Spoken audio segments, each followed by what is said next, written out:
Mga idol, no, sa mapagpalang araw sa ating lahat mga idol, no, nandito po tayo ngayon sa bahay ni Bro Dodong, no. At mag-update po kami tungkol sa kalagayan ni Brother Dodoy, no. Medyo okay na po yung pakiramdam niya. At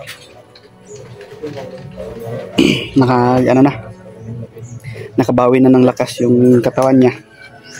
Binisita po natin sila dito para alam natin ang kalagayan ni Bro Dodoy. Kasama po natin si Bro Dodoy dito, nandun po siya mga idol, no.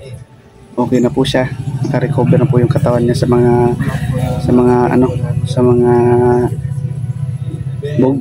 bugbog sa galing sa kamay ni Medallion. Nandun po yung kasama natin si Bro Dodong at saka si Bro Max. Apat po tayo ngayon dito mga idol. Kaso nga lang po mga idol, na si Bro Max wala pa po siyang cellphone para mag-update din, no? Kasi nakita naman po natin dun sa video ni na tumakbo yung nakahawak ng camera ni Bro Max, tsaka hindi nila naabutan, kaya hindi nakuha yung cellphone ni Bro Max mga idol. At doon din sa sa mga nagtataka, no, sa nangyari doon sa plano namin, baka inisip nyo mga idol na gusto ko rin yun or kasi yun yung plano na sinadjust ko kay Bro Dodong. Actually hindi siya pumayag, pero pinilit ko siya na gawin ko yun kasi wala akong ibang paraan. At alam ko naman na hindi ako pababayaan ng mga kapatid ko, kasi alam ko pagpasok ko pa lang doon, nasa paligid na sila, nakatingin na sa akin. Kaya sa lahat ng nagtatanong dyan mga idol, no, hindi ako babalik pagkabandido mga idol. At hindi ko sasayangin yung pagkakataon na binigay sa akin ng grupo o ng Panginoon, na pangalawang pagkakataon na ituwid yung mga pagkakamali ko. Sa lahat ng mga lahat ng mga solid na sumuporta at nagdasal palagi sa kaligtasan natin mga idol, maraming salamat po sa inyo mga idol. Taos puso ako nagpapasalamat, kasi isa kayo sa nagbigay ng lakas ng loob sa akin para maging success yung plano namin ni Brad Dodong mga idol. Kaya ayun, binigay ng Panginoon sa atin yung protection at saka pagiging success sa ating plano mga idol. Pasensya na po sa lahat ng mga na ganun yung taktika or strategy na pinakita ko. Kasi alam ko na kung sasabihin ko sa video ko na i-upload na plano namin lahat ng iyon, alam ko hindi pa ako makakarating doon sa dating bahay ni Bro Dodong. Meron ng maraming haharang sa akin, kasi alam naman natin na meron silang cellphone na hawak din yung mga kalaban natin ngayon mga idol. Kaya sige bro, kaya ganon yung taktika na naisip ko, kasi para malinlang ko sila.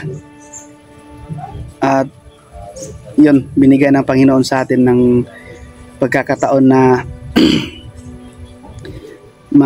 magawa natin yung plano natin na walang hindi palpak.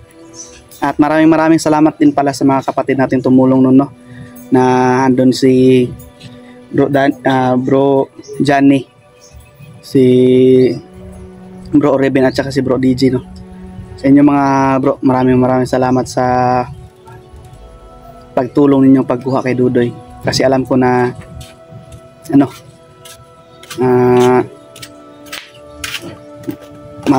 marami din kayong dapat unahin kaysa sa ano. Pero nagawa nyo pa rin na gawa ng paraan para makatulong sa pag-rescue kay Dudoy. Yun po no.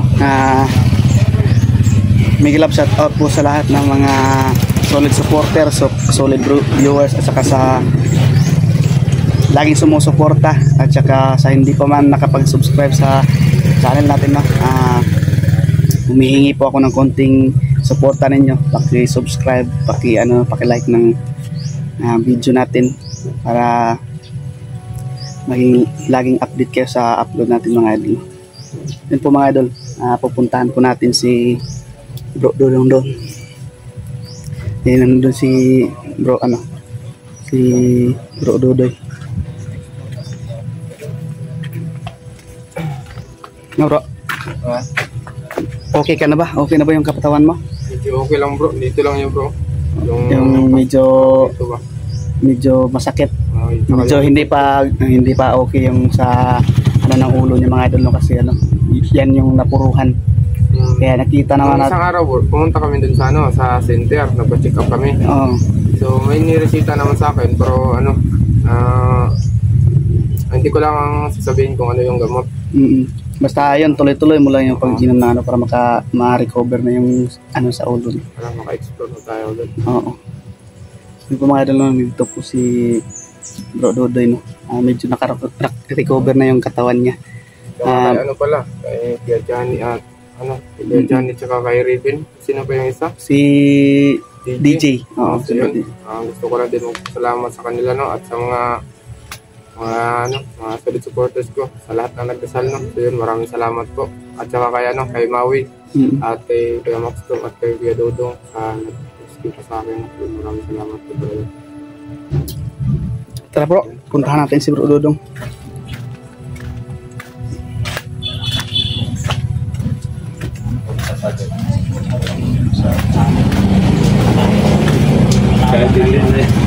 Bro, kalaba na yung nag-upload. Yan, si Maui.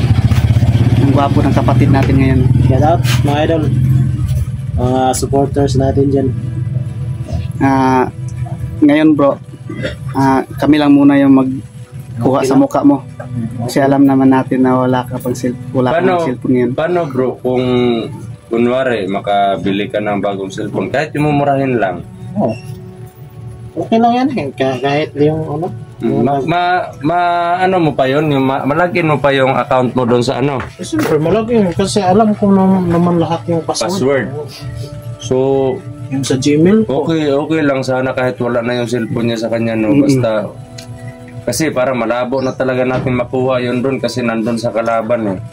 Yung inaalam na ko lang bro, makapag-isip sila na sirain maganda. Ganon. Yun yung problema. Yung nakahiram ako ng cellphone doon sa anak ko, nilagin ko naman. Nalagin mo. Pero sa anak mo yun, yung cellphone. Mahirap naman kung kasi gamit yun, lalo na ngayon magpapasa na. Sinauli ko nga din. Sinuli mo naman. Kasi magtatampo naman yung anak mo sa pag kinunan. Kasi ginagamit ko lang. Magagamit niya sa pag-aaral niya. Talagang gamit talaga yun. Hindi naman pwede na tuwanan mo ng cellphone. At dito naman po si Dudoy! Rekto po. Yan. So yun, magandang araw po at saka magandang gabi din sa mga sa ibang bansa ngayon. Pagpunta ko dyan, maraming salamat po. Magpasalamat ka sa mga nagdasal. So yun, sa lahat na nagdasal na maligtas agad ako, no. So, maraming salamat po ng walang katapusan.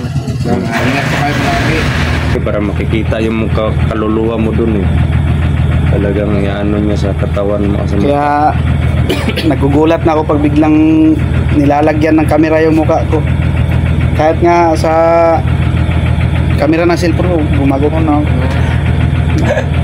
Shy type kasi ako bro. Nako, iwan ko sa iyo. Sa mga nag-aalala po tungkol doon sa video ni Maui, plano po namin yun. Oo, maraming ang nag-PM sa akin. Napagalitan ka? Oo, maraming nag-ano sa akin, nagtanong na bakit daw ako bumalik pagkabandido. Wala kang utang na loob. Wala naman daw mali na ginawa sa grupo. Merong nag-PM sa akin na huwag mong sayangin yung ginawa ng grupo sa iyo kasi malaking bagay ka sa kanila, sabi ganun. Yun po mga idol, no? Baka nagtaka kayo kasi ganun yung pinakita ko sa sa video ko. Kasi mahirap naman po na sasabihin ko na plano namin yon at ito yung gagawin namin. Alam naman natin na may cellphone yung kalaban natin. Madali nila ma-trace up, maharangan yung plano natin. Yung unang hakbang ko pa lang, kung alam na nila na ganun yung plano, wala na, hindi na ako makakapasok doon sa at hindi ko na rin mauuto yung mga tao ni Medallion. Buti na lang wala si Medallion doon kasi kung andun man si Medallion, yung time na pumasok ka, mahirapan ka eh.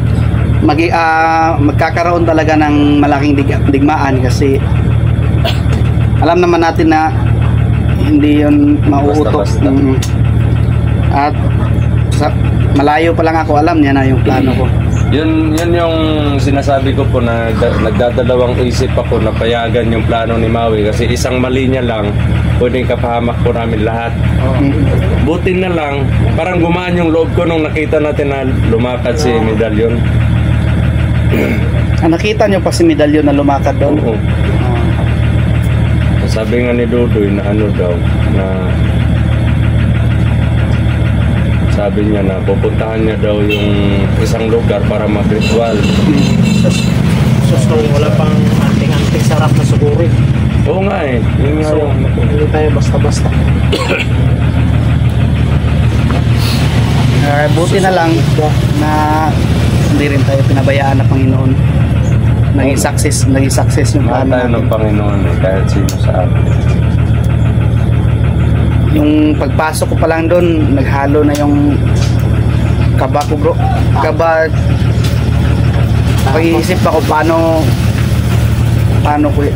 ko kaya ito malulusutan na walang sabit yung plano. Pero naisahan mo pa rin yung mga tao na dito. Buti na lang mga bulok yung mga Halata namang sila, kumbaga Madal sila sa Oo. takot sila sa yung parang yung karisma ng isang tao mas mataas pa kaysa sa kanila. Parang takot sila eh. talaga kasi ramdam ko yung yung isang tao na pinauna ko dun sa bahay mo noon. Ramdam ko yung pagkita niya pa lang sa akin, ramdam ko na takot na siya talaga kasi wala na siyang ibang Sabi niya pa nga, Nana si Commander Maui. Oo. Sabi niya. Kasi tinignan mo yung sa video bro. Hindi siya maniwala. Yung nagdadala ng video, di ba? Nakita ko sa upload. Sabi niya, Maui, parang kalaban na eh. Sabi niya. Isang tao lang yung nagdadala ng cellphone. Yun siguro yung nag-upload talaga, no? Oo, yun bro. yun siguro yung hinabol mo. Oo, yun yung hinabol ko kasi 'di ba may parang inutusan mo siya na punta ka doon. Oo. Magbantay ka doon, 'di ba? Sabi mo ganoon. Tapos pagkatapos nung nag-fighting scene tayo doon, parang napagtanto ko na may isa pa na parang may nakatingin sa amin. Tapos nung naalala ko yung may dalang cellphone. Lakas makatakbo. Kasi Para sa tinano ko yun na ikalat sila para madali na lang pasukin ninyo kasi alam ko na andito na yung mga kapatid ko, nasa paligid lang to. Oo. Sabi ko. Ramdam mo naman yung presensya. Kasi doon na lumakas yung loob ko na natanto ko na ay hindi na ako nag-iisa dito. Naka-plaster na sila, nakapwesto na. Pero Yun po no, alam ko nagtaka din si Bro Johnny, si Bro Riven na bakit yun daw yung plano ko. Doon na sila nalinawan na nakuha na namin si Dudoy, mga idol, no. Nadala na namin si Dudoy. Kasi pinag-usapan namin dalawa ni Bro Dodong yun na ganun yung plano. Huwag mo nang sabihin kasi alam ko na baka ano yung plano namin. Kaya ano yung sistema ni Dudoy doon pagpasok? Pagtingin ko pa lang ng Dudoy doon, wala, parang nabunutan ako ng tinik sa dibdib kasi sabi ko, kunting tiis na lang bro, makukuha ka na namin. Pagtingin ko pa lang sa kanya doon, nakabalot ng sako yung ulo niya. Kawawa naman Dudoy namin. Kaya dali-dali kong tinanggal yung sako sa ulo niya. Tapos hindi niya pa ako nakilala agad. Anong reaksyon niya? Parang gusto niya suntukin ka niya? Kung hindi lang siguro nakatali yung kamay niya, susuntukin niya talaga. Parang trauma, may trauma siya. Sino ka? Sino ka? Hindi ako sinuka. Ako to si Maui. Sabi niya, sino ka? Sabi ko naman, bro, ako to si Maui bro. Huwag ka mag-alala. Diba? Huwag ka mag-alala bro. Plano natin lahat ng to. Plano namin ni Dudong to na kunin ka. Ito yung strategy na naisip namin. Kaya doon sa pagtanggal ko ng tali sa kamay niya, yun, hinihintay ko na magkakaroon ako ng pagkakataon. Kukunin ko yung isa para, di ba, yun naman yung natin na plano. Pag makuha ko na yung isa, yun na yung senyas na papasok na kayo. Nakita ko yun pagbunot mo doon sa isa, yung sa may hinila mo pa sa loob. Papasok, oo. Yun na, sinabihan ko na sila, bro, yun na yung senyas. Kaya yun, sugod agad. Pati nga si Bro Max nakaganon lang siya doon sa kasi hindi niya alam yung plano. Nakaganon lang siya doon. Nagtaka siya, para nakikita ko sa mata niya na nagtaka siya kasi bakit andito si Maui tapos nakikipag-usap sa mga kalaban. Kaya tinapik ko siya, sabi ko, bro, tiwala lang bro, tiwala lang. Kaya yun, naintindihan nila. Yeah, huwag kang magkumpiyansa bro kasi meron akong planong hindi mo na mamalayan. Pero ilang beses mo na ginapang. hindi niya namamalayan. Hindi mo namamalayan bro. Bakit nawawalan ka ng lakas sa tuwing Bakit nawawalan ka ng lakas tuwing umaga bro? Kasi palagi nag-exercise. Exercise. Ikaw? Ako? Wala lang, naka-relax. Naka-relax. Bakit nakabikini ka pag umaga? Mainit. Maigang ba? Yung alam mo yung matutulog ka mga idol na sobrang init na parang malamig na ginatog na ginaigang ka. Yung nagkasingot-singot, nagkapawis-pawis na. Nagkaalingasa ba? Alam mo yung mahirap pero maupo na ako ginakalisdan. Huwag kang tumawa bro. Yan si Dodoy parang okay na talaga si Dodoy. At huwag na po kayo mag-alala kasi yan. Nandito na siya sa May mga protection po kami na dadalhin para sa exploration. Para protection po sa amin at maraming salamat din sa Panginoon na nanumbalik na yung orasyon ko. Tigalbo at yung dating lakas. Hindi man natin na-achieve lahat. Kasi at least may bumalik. Meron at least may bumalik. Nadala pa sa ritual sa yung protection. Kaya abangan nyo lang po mga idol, malalaman nyo yan. Malalaman kasi wag muna ngayon kasi hindi na namin sasabihin. Hindi na kami hindi yun na nga po mga sinasabi ko mga idol na marami kaming hindi sasabihin dito sa naka-on cam na kami kasi for the safety po ng grupo.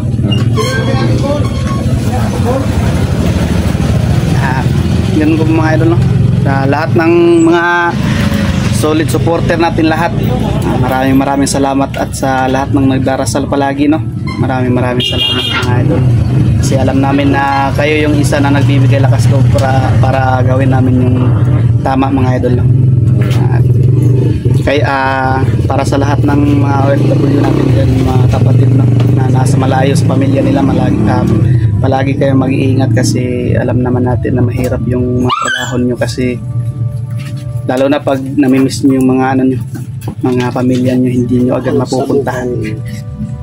Kaya laban lang palagi mga idol, no. Maraming salamat talaga mga idol. Grabe ng na bro, lumabas na yung buto ko dito sa ba? Para ng silik ng dinosaur bro. Sa'yo, hindi dinosaur. Ano to? Janito. Baka ano yung Tagalog ng janitor bro? Armor fish. Ha? Kasi stone fish yung isa, di ba? Armor fish yan. Akala ko armor truck. Armor truck. Hindi, hambi. Parang ganun kang kidigir. Ano ba yun? Basta may mga armor, yun na yun. Ikaw bro, ano masasabi mo sa mga supporters natin? Una, no? Salamat. Yung mga iba, thank you. At sana po, tignan mo yung mukha natin bro. Parang nagkapalit na kayo ba ng mukha? Parang nagkapalit na kayo masyado. Huwag Parang nang ilapit kasi palagi. Para si Johnny pa, anong masasabi mo bro? Masasabi ko, I love you all. Parang mayroong nagsabi sa video ko bro na parang may relasyon tong dalawang to. Sabi naman ng isa, paano magkakaroon ng relasyon? Puro man yan mga barako. tayo naman grupo, may relasyon naman tayo, magkakapatid kasi kami. Ganyan lang talaga kami mga idol, no. Isa po yan sa mga taktika namin para hindi naman kayo ma-board sa panonood nyo sa amin tuwing mag-update kami. Salita. Kasi hindi pwede na puro na lang tayo yung seryoso. Kailangan bigyan din natin ng so yun po mga idol, no. Yung sinawa ko sa bata bro, yung gawing alay ni yung medalyon. Oo nga. Narinig ko kasi magre-ritual siya, ritualan niya yung mga anting-anting niya, tapos may bata siyang dala-dala, tapos yun yung gawing alay. So yun po mga idol, no. Hanggang dito lang po yung video ko at maraming salamat po sa walang sawang sumuporta sa video ko mga idol at sa lahat ng nagdarasal palagi, no. I love you all mga idol at maraming salamat. Salute po ako mga idol.